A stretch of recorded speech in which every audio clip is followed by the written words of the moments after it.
another edition of Racing World. Yes, finally made it back to New Zealand. Very long trip home from Europe and the Olympic Games in Milano. Good to be home before things changed around the world, so I'm very grateful for that. And of course, for those of you that followed the last couple of shows, I bought another one of these to read on the plane. Of course, the reading wasn't really there, it was more just the pictures, but plenty of pictures there and plenty of things to be able to work out what's going on around the world in motorsport. So that kept me occupied for the first half hour of a 33-hour leg to get home.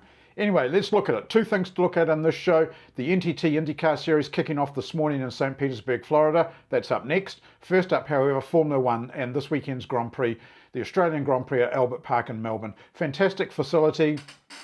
Always a great race, great for general admission spectator viewing as well. Been there many, many times over the years, worked there as well. Just an all-round great venue. My heart goes out to the organisers of the Australian Grand Prix right now and hope that everything comes good. And from the last thing that I read, over a third of team personnel still currently weren't in Australia for the Grand Prix. So I'm hoping that with all these air traffic delays and bits and pieces that those people are able to get there and we have a trouble-free Grand Prix. Because Australia was the first Grand Prix around the world and first really international sporting event that had got affected by COVID a few years ago. They practiced on the Thursday, McLaughlin team member tested positive overnight, and by Friday the ripple effect had started, and of course by midday the whole thing had come to a grinding halt and was closed, and then things around the world changed quite dramatically. So I don't want to see Australia go through that again. Yes, there's a love-hate relationship between New Zealand and Australia, but you wouldn't wish that upon anyone. So I'm hoping that we have a good Australian Grand Prix this weekend and get on with it. What are we going to see? Top four cars without a doubt. Ferrari, McLaren, Mercedes, Red Bull. They're all in there. Who's been sandbagging the most? We're about to find out. Because I think they all have. Deep down, they all have. Will Ferrari run that trick wing? Well, that'll be very interesting to see. Down the other end of the field, where's it going to be? Well, I think Aston Martin are ones with the problem on their hand, certainly with the Honda engine right now. That will come good. It's just going to take time. Cadillac, I think they're going to finish, and they're going to finish with both cars. I just think that they're going to do that. They'll play a semi-conservative game, but that will get them some headlines, and I think that that's probably a good thing right now. If you're Cadillac and you're part of that team, to get both cars home will be good, regardless of whether they finish in the points, which I don't think they will, but to get the cars home will be a big thing. The other teams, I think there's a lot of pressure on Williams right now to raise the game after an average sort of pre-season. So there's a lot to play for. Will the starts be interesting? Well, if you believe everything that everyone's saying, yes, they will be. But again, let's see what happens when it comes into reality, because suddenly a lot of things change. We do know that cars we saw in Bahrain will not be the same as what we see in Australia, just as much as they won't be the same as when they get back to Europe. So all in all, I think it's going to be a great Grand Prix. The weather forecast looks amazing for Australia. Just a great way to kick off the season. I'm going to go out on a really limb here, and I'm going to pick Lewis Hamilton for the win. Maybe it's my month in Italy that's done that, but I'm just going to say it's going to be a Ferrari victory at Albert Park on Sunday their time. Let's wait and see. So, onward to St Petersburg. Big draw card at St Pete. Good support categories with the USF Championships there. NASCAR truck race, MX5 there as well. Lead drivers and all of those things. So it was a good weekend. Mixed bag weather-wise, but the east coast of the States, as many of you may know, still getting a lot of weather. Cold for Florida. But at the end of the day, it's still a race meeting. Big positive, massive crowds on all 3 days of the event. That's a good sign. It's a good sign for IndyCar that maybe the message is getting out. The word I got from everyone there was a younger fan base there, younger people attending the event. That's great, because this is the fan of tomorrow, and this is going to generate more and more and more through social media, whether you hate it or like it or whatever. It will generate a bigger fan base, and right now IndyCar, in my eyes, needs that. The job is partially done, but it's not fully done, and to grow IndyCar more, we need more of this. So to have a good crowd at St Petersburg is a good thing. Will that roll over to Phoenix this weekend? Only time can tell. I'd love to be in Phoenix to see the doubleheader with NASCAR. I think it'll be a great event, but let's wait and see. Meanwhile, back in St Pete, yes, there was lots of things going on. They were straight into practice on the Friday, the first session of the new season. Person I got to speak to straight after that session was none other than Josef Newgarden. With Joseph, David Turner, go ahead and unmute yourself and welcome. Thanks very much, Dave. Welcome to the new season, Joseph. Here we go yet again. A couple of things I've got in mind. First of all, a follow-up from Bruce's question with the truck rubber. Is that going to give you a bit of an understanding as to what it's going to be like when you go to Phoenix in the double header with the Cup cars? Probably not, just because. Sorry, yeah, I'm sweating. It's like you're gonna grab my sweaty suit here. Probably not, because well, I don't know. Is the truck rubber the same as the cup rubber? I actually don't even know the answer to that question. I probably need to ask my team. They'll know better than me. But it's a different situation. I mean, a road course track you're gonna treat slightly different than an oval. But maybe there will be some learnings. We're gonna be a lot smarter, hopefully, by the time we come out of this weekend. So maybe we will learn something tomorrow and through Sunday of the way that we can approach session over session. Because to your point, you're right. I mean, this is what's going to happen in Phoenix. We're going to have to go behind these guys and, hopefully not to have too many troubles when we reset the track with Firestone rubber. So there's just a lot of learnings that are going to happen this weekend in general. And then looking at the track here with the mixed surfaces, with the normal asphalt and the concrete, if the weather is to come in, particularly tomorrow during qualifying, how much is that going to impact your lap? Like you've got these variable track surfaces around here. Yeah, good question. I mean, if it's dry, I don't think the weather should affect things much. Obviously, if it rains, then you've got to look out for the paint a bit here. The paint takes a lot of rubber throughout the weekend, especially the front straightaway is probably the most difficult part to kind of navigate the grip level in turn one braking. So, I think it's been a long time since we've run in the rain around here. So it just depends on what the forecast is. But if it is wet, then yeah, you're going to have to, be heads up on transitions and stuff. That's typical though for most street circuits. And then just finally, just looking at the race itself on Sunday, just how important, considering this is the first race of the season, big few weeks ahead, how important is it that everyone kind of behaves themselves going into turn one on lap one? Yeah, I mean, I think you want to get through the beginning of the start here. That's always the first goal. You start the race, you want to be in the fight then, and not in the middle of the mess. I think everyone wants that, but we've been sitting for a while, so you end up getting situations maybe that pop up that no one wants to be involved in. Hopefully, it's a clean show. If we can all get through the first couple laps together, that'll be great and have a good fight. Well, thanks very much. Looking forward to another great season, and good to see you all go back out on the track again as well.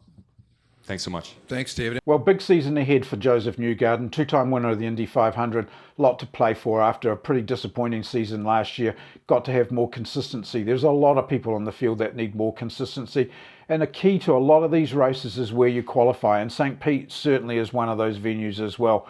As I mentioned earlier though, great support category there, and of course one of those was the NASCAR truck race, James Hinchcliffe driving in it, and then there was what you call probably the star entry with his entourage, and that was Dario Franchitti making a return to behind the wheel. Very funny little press conference that we've got to grab from here.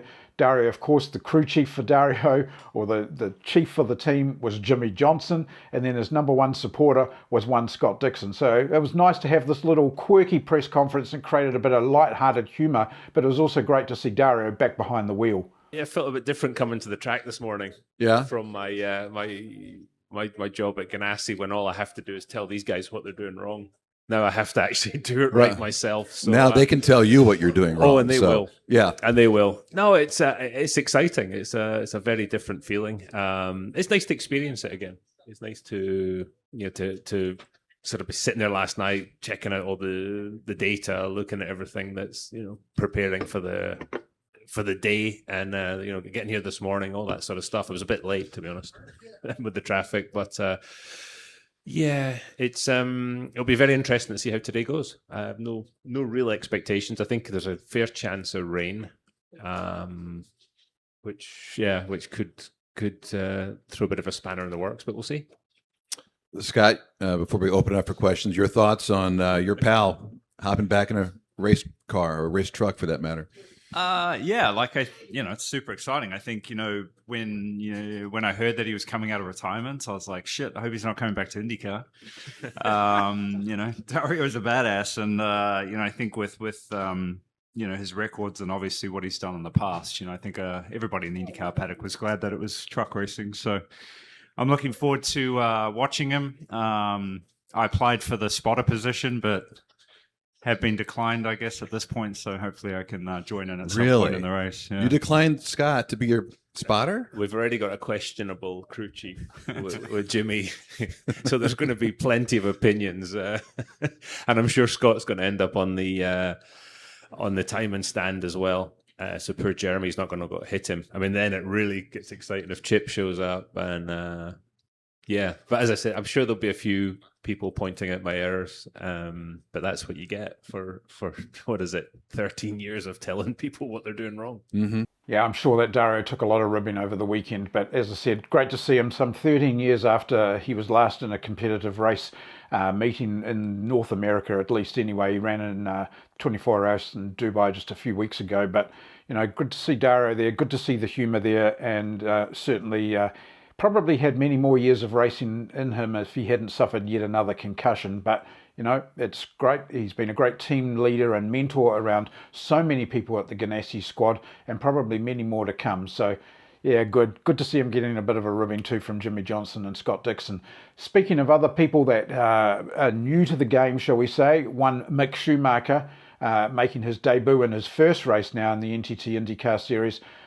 Practiced, of course, down at Homestead on the oval, but this was, of course, a street course for him. He has run on these types of courses before, but this was where reality suddenly became very, very real for Mick Schumacher. So it was great to get a word from him about how things were going.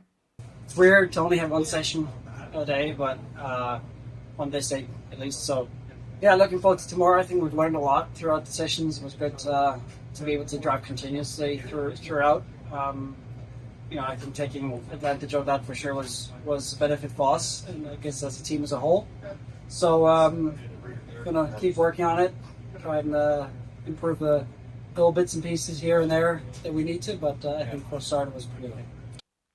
Well, that was practice done and dusted, and then of course we moved on to Saturday, practice in the morning on a damp track, and then qualifying in the afternoon. Two notable victims to this point in time, of course, were Scott Dixon clipping a wall and doing quite a lot of damage to the car, and then Will Power having a brake issue, which seemed to be a reoccurring thing, and we saw more of that as we got across the race. So this is something that him and the Andretti squad certainly need to sort out. There were a few others, Louis Foster, a couple of other people brushing walls and a bit of tyre rubbing, but Dixon and Power were the ones with noticeable damage at the end of this. But we got into qualifying. Qualifying. The surprise, I think, was the fact that there was two Dale Coyne cars that made the Fast Six, so congratulations to both of them. Rookie Dennis Hager being up there, the return of Romain Grosjean. So very, very good performances from the Dale Coyne squad. And then, of course, the pole sitter, none other than Kiwi Scott McLaughlin.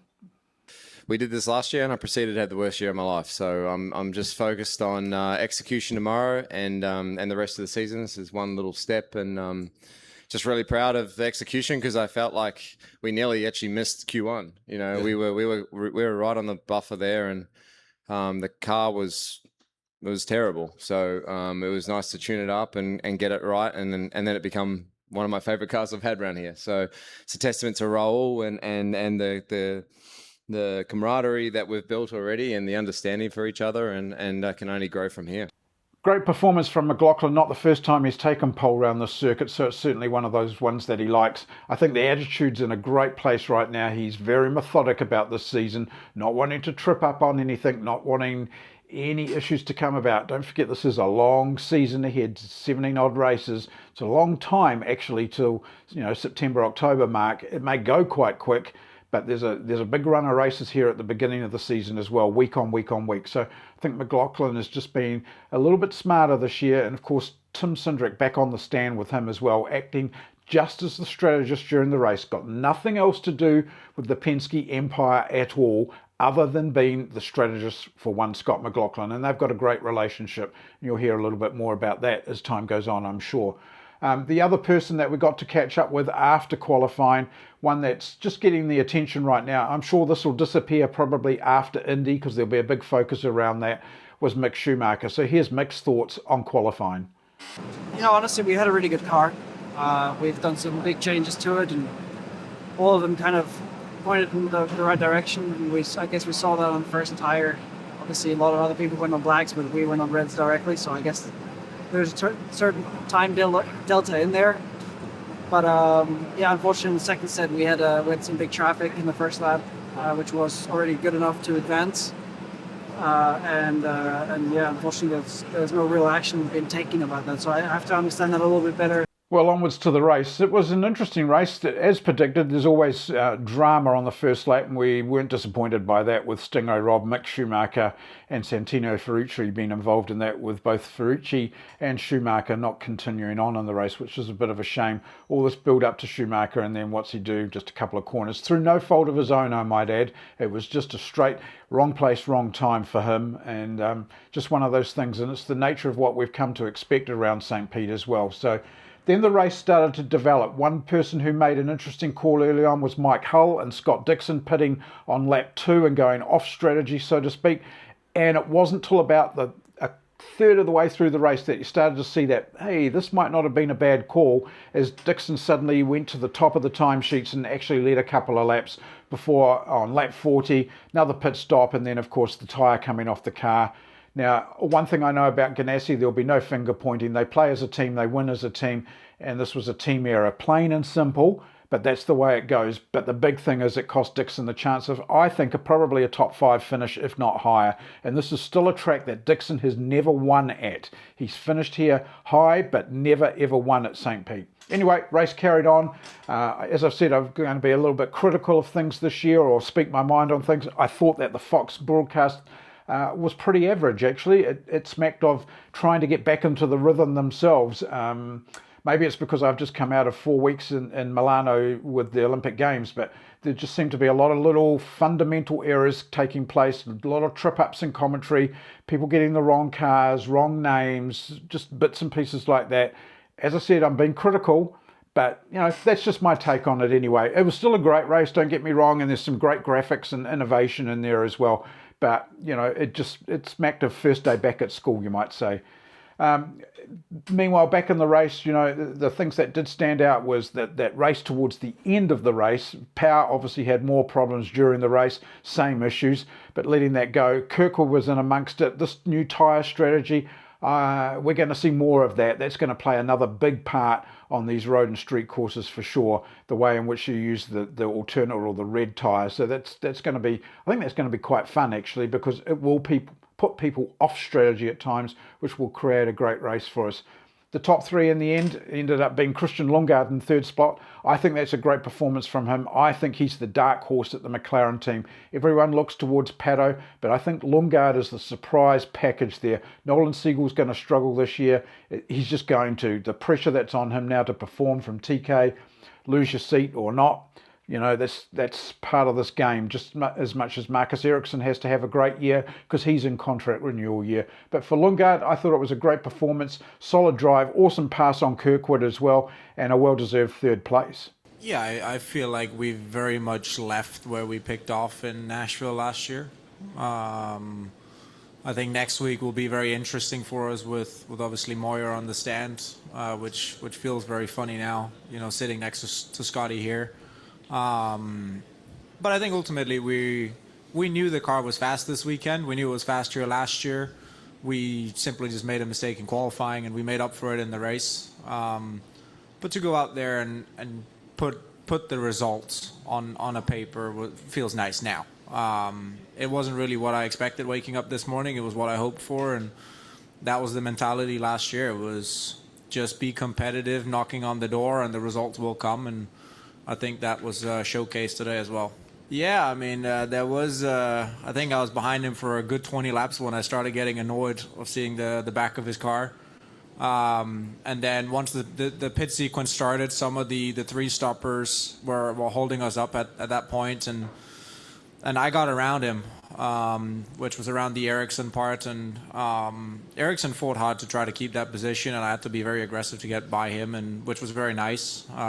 Gave me some clean air to catch up to Scotty at that point. But ultimately, I think our cars are good, and I think we will be in the hunt this year.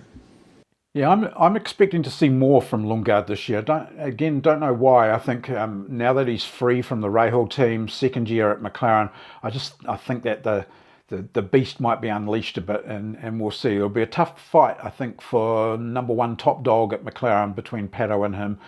Both great drivers, of course, like them both, but I think that this could be a very special year for Christian Lundgaard. Second place, of course, went to Kiwi Scott McLaughlin. Drove a great first half of the race for sure, adjusting to a new engineer that he's worked with before with Raul, new strategist in terms of Tim Cindric, but again, a long relationship with him, goes back to the supercar days. For McLaughlin, I think that this was a more methodic performance. He took some risks at times, don't get me wrong, but this is about chasing a championship. And on the day, second was all it was going to be. He didn't have the match for Palau at the end of the day. But the big thing is, it's second, it's points, and this is only round one of a big championship. They race again next week. They race again the following week. So for McLaughlin, I think it was a pretty good second place. Yeah, absolutely. Obviously, you want to be top step, but I think that was a very solid day for us. I think we maximised our strategy. I think it was going to go one way or the other with tyres. You know, I maybe thought the black tyre could have probably performed a little bit better in that first stint, but my car just didn't probably turn that tyre on well enough. One, to pull a gap, but I was also trying to save fuel, make it a two-stop in some ways. So, it was a difficult first stint, and then I sort of got stuck behind the Andretti guys when they were losing their tyres. I thought our car was really good, just probably was a little bit hidden today, just where it was positioned on track. But it's okay. I think, like I said, we maximised our day, no mistakes. Pit road was great, and good start. I had a window to pass him before my tyres went as well, and I think I just got him maybe like a lap before, my tyres went, and then I was sort of hanging on in front of CL. So, anyway, it was a good day overall, and I felt really good. My driving was good, and it was solid execution. Man, firstly with TC, he just made me look at the race from a completely different perspective, and not that my guys before me haven't done that. I've really enjoyed working with Kyle, who's now on Christian's stand, and Ben before that. But I think just the confidence I have in TC in terms of what he's done in the past and to make the right calls at the right time is huge, and it takes probably some of my focus. Makes my focus more on driving, and that's just a big thing. And Raul's the same sort of thing. I've known Raul since I got here, but even a little bit before when I was in supercars, and always been friendly, and that was a similar relationship to what I had with Ben beforehand. So, but there's still some growing there for him. He's sort of fresh off the IMSA Porsche program, and sort of learning these cars a bit more. I think the last time we worked on an IndyCar was 2015. So learning a little bit more, and and trying. I think his next big test is going to be Phoenix. I think having the confidence to go there and put the right front wing in at the right time for qualifying and all that stuff. But there's a lot of trust there on both sides, and that's a good thing to start with already in race one. Well, onwards then to our race winner, Alex Palau. I didn't think Alex was going to win this race early on. I really didn't. I thought that it was going to be McLaughlin's or somebody else, maybe even Kirkwood or Ericsson. But he was there, and he controlled that last third of the race. Absolutely no doubt about it. A little bit of strategy played into his hands. When Dixon brought out the yellow for the wheel coming off, that played into his hands. We've seen this sort of thing before, but Alex is a masterclass. A lot of people saying now that the whole McLaren saga is over and all the legal issues are out of the way. They've agreed to terms that no one will ever know about, but it's all been dealt with. This has set him free of all of those things. I kind of don't necessarily subscribe to that, because I think that Alex is a racer, and when he's in the car, he's a racer. But anyway, that's the way it is. How do I feel about Alex Palau winning this race? I think it's good. It shows that he's still there. He shows that he's a worthy racer. But I will take this back to the era where I produced Formula One for Television New Zealand, and the Michael Schumacher era, or even more recently the Lewis Hamilton era at Mercedes and the Max Verstappen era at Red Bull. If you get year on year like we could get, the fan base can rapidly decline, and that's the one thing that IndyCar doesn't need right now. Do not get me wrong in this at all. I'm all in favour of what Ganassi are doing, all in favour of what Alex Palau's doing. It's just the fact that people tend to react to this and go, oh, Alex is going to win, and you lose that fan base. We don't want that. We want the fan base to grow. Yes, Alex got away with this one today. Will he get away with it again next week at Phoenix or the week after at Arlington? New for everyone. I don't think so. I think what we saw today was just a bit of culture shock to tell us Alex is still around. Time will tell, of course. Phoenix is a completely different beast altogether. Short oval as well. So let's just wait and see. I think you'll understand what I mean about that, because we need the fan base in IndyCar to grow right now, not to decline. But anyway, as I said, Alex was a worthy winner today. He commanded that last half of the race, or last third of the race, and it was great to hear him at the post-race press conference. I mean, I've been in, I don't know what to say from this team anymore. Like, it's been a long off season. I was sad last year from that the season ended. I just wanted to continue going because I knew it was so magical and so tough to get such a great car, such a great team behind me. But yeah, I mean, this team has done it again here for this weekend. It's very early on, but still, I think that shows all the preparation they did. And I had by far the best car today. Well, as I said, congratulations to everyone on the number 10 car. It's a team effort. That's what happens. I will think that Ganassi are in a good place right now. Giffen Simpson, really, really impressive across the weekend as well. Continually in the upper part of the field right now. Dixon, yeah, one of those weekends. Can't afford to have too many of those. Big emphasis, I think, and we saw it with Dixon. You just can't have this. You can't qualify in below halfway down that field. You end up with a lot of idiots around you, and that's just putting it in the nicest possible way I can. You must qualify in the top half of the field. This was a weakness for the number 9 crew last year. Certainly not a weakness of the driver, but it was a weakness for the crew. They need to get that car in the top 6. They really, really do. And then I think you'll see the return of the very, very dominant Scott Dixon. Again, time will tell. What we know, Phoenix, new to everyone next week. Some people have raced there before, some haven't. Arlington then, as Tony Cotman, the track designer, has told me on many, many occasions, it's going to be a bad-ass fast track. So we're in for a treat there. Then we're off to Barber, very technical circuit. I'd favour McLaughlin there yet again. We always remember his run-in with the mannequin just a year ago or 2 years ago. There's some good races ahead. The open test, all of a sudden the 500 is going to creep up on us as well.